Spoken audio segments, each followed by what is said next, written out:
Welcome back, everyone, as King Baby continues to play Shadowgate. Actually, where we are, we're kind of at a standstill. I don't think we can move any further. So this door, yes, will not open. So, what we need to do is kind of like backtrack. Not to this room, but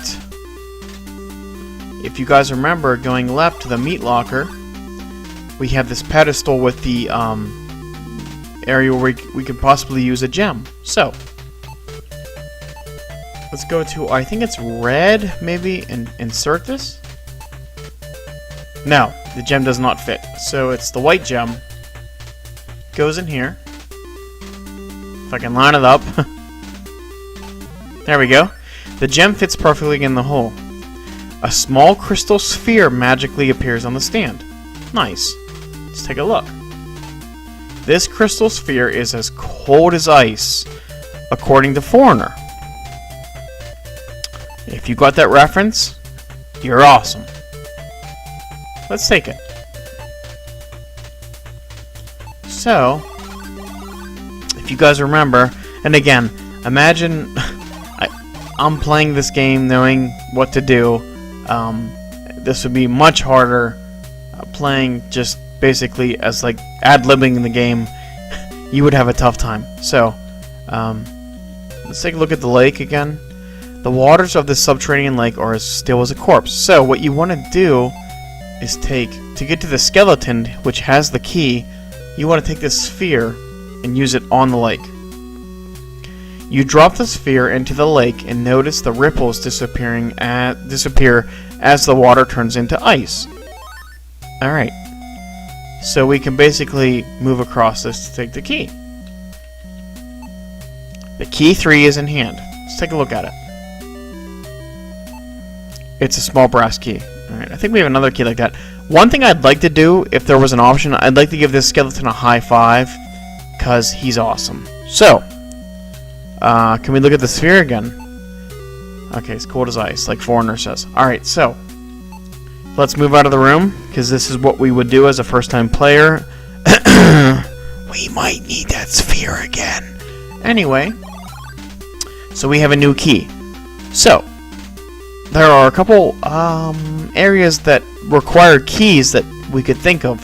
So one that I know of, let's go back to the actual first room you enter after the forest, is this little locker area. Take a look again. Even though this door is only an inch thick, it is very sturdy. Will key 3 work here? The key doesn't fit the keyhole. Okay. Do we have other keys? Yes, we have key 1 and key 2. Key 1 says, instead of it being brass, it's iron. So, can we use this? No. Alright. Last key. This key, okay, that's the skull key we got from the very first area outside the, by the forest.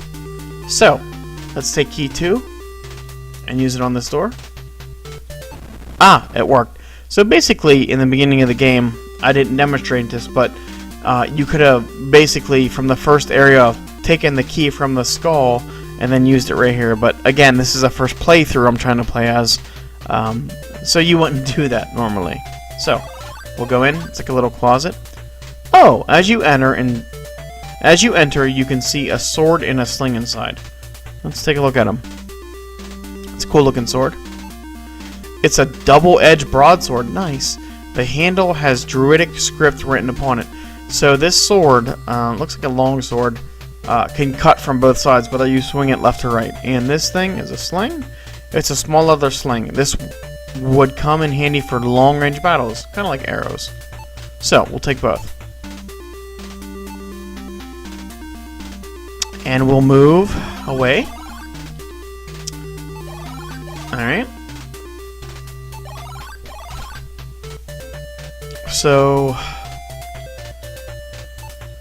what we're going to do is move through this area. We've done this. Okay, so we have a couple keys we haven't used yet, and I'm going to try key 3 on this door, which worked.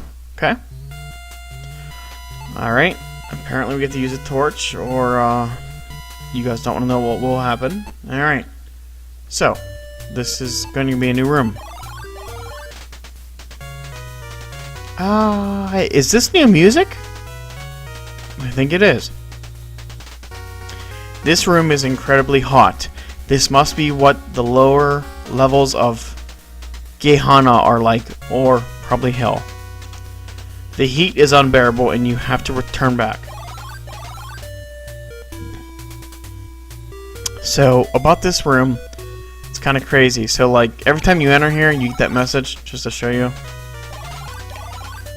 And what you have to do, again, remember, when I first played this, I keep bringing this up, you guys are probably getting sick of it, but you have to understand, there was no GameFAQs.com. In fact, there was no internet. So, what you need to do is take this cloak that you found in the room with the Wraith and put it on self. You try on the cloak and you find it very unbecoming. It barely fits over your armor. Again, you guys hear me reference that our hero is a knight, so therefore you're wearing very heavy armor. Probably doing research, medieval knights wore about 100 pounds of steel on their back and torso and legs and arms. So it was very hard to defeat something like that. Basically, nothing was able to touch a knight back then. So anyway, we can now probably go in this room, I'm assuming, because we have the cloak. It's so hot you begin to sweat profusely. See, now we can kind of look around here. So, let's take a look. Let's look at the fire. This tireless fire burns with such heat that this room seems to be in the belly of hell itself. Okay, and the bridge says it's a long, thin bridge forged of fine metal. I bet you if we were barefoot, our feet would probably be getting singed, I bet you. Let's take a look at the door. It's a heavy wooden door with iron hinges. We've seen that before. Alright, so, can we open the door?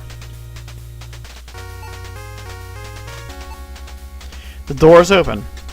Suddenly, you feel a gust of wind. Oh, shit. A searing blast of heat knocked you across the room. Alright, so what is this thing? A flaming horror appears at the end of the bridge.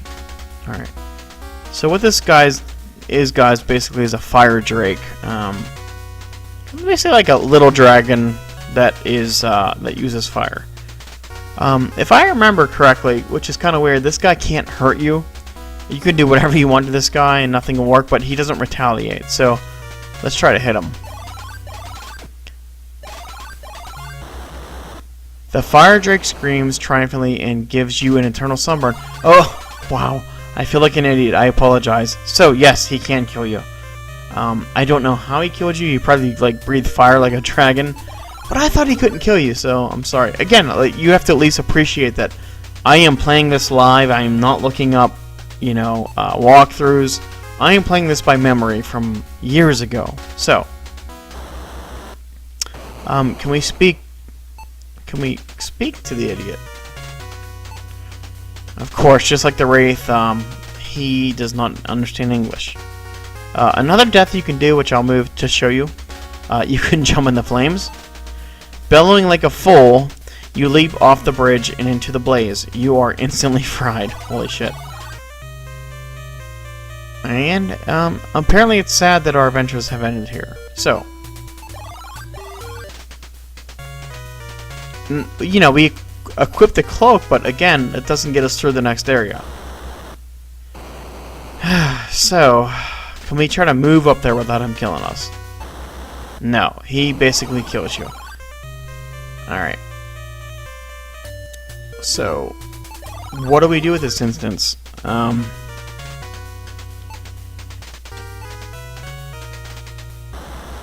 so you know what? We're a warrior. We have armor on. And this is what makes me mad about this game, because this would work. Let's take...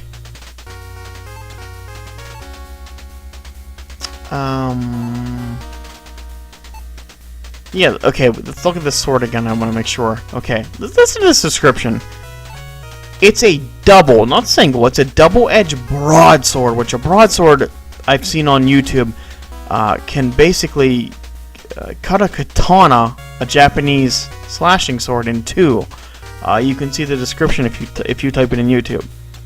The handle has Druidic script written on it, so it's some kind of magical sword, right? So, in reality, right, you're on this bridge, you have a shield, the dude uses fire like the dragon. And again, I know it's just a game, but if this was reality and this was me, this is what I would do, and I guarantee you I'd whoop this thing's ass.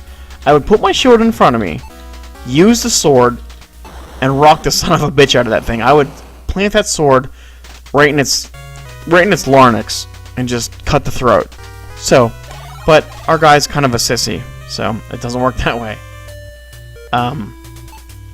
Believe it or not, what you have to do at this point, memory serving, this Firedrake you can't defeat with normal methods. So, how you do it is, let's go all the way back. And this one's tricky, right? So, like, you still have this ice orb here, this orb that turned the lake into ice. This is tough. This took me a long time as a kid, days upon days to figure out. You have to use the torch back on the lake. You put the burning torch close to it.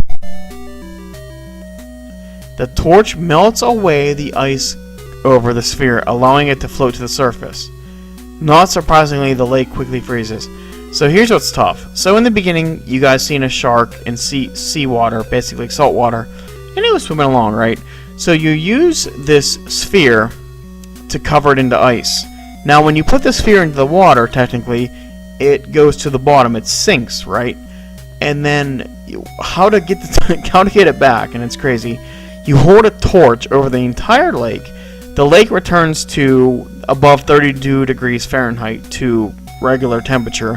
The orb rises, and then once it rises to the surface, it freezes again. Very stupid. But you know what though? I still love this game. So, I'm going to take a look at it again. Okay, still the same thing. We'll take it back. Alright. So, we'll go back out here. Back to the... Oh, for God's sake. Hold on, people. Damn, I'm gonna be down to 4 torches. This ain't good. Taking too long. Oy. Alright. So, we're back in this room with this idiot. Okay. We're sweating. So, what you want to do is take this sphere. If I can find it. Here it is. You want to throw it into the fire. Not at him, but into the fire. You hurl the sphere into the fire below you. The hell-spawn flames quickly vanish as soon as the sphere touches them. With nothing to feed itself on, the Firedrake immediately follows suit. So he basically, fed into the flames. So, here's what's cool though. Just to show you one more thing. We killed the Firedrake, right? So, let's move into the, basically, there's nothing down here, right? Now, suicide obviously does not solve problems. At this point, I'm assuming... Move through here again. I understand it's probably still hot, but this is basically, I'm assuming it's like a pool of oil. It might be 10 feet deep or 20 feet deep. It probably goes over your head. If not, if it's basically just like embers, you're basically stepping into a fire pit, and you can't get out. To where it's still like 600 degrees with no fire, but still embers, and your armor probably melts on you and you die. So, it's miserable. But yes, you cannot continue forward. So, let's move forward. A sharp cold wind whips up over the ledge of the deep, dark chasm.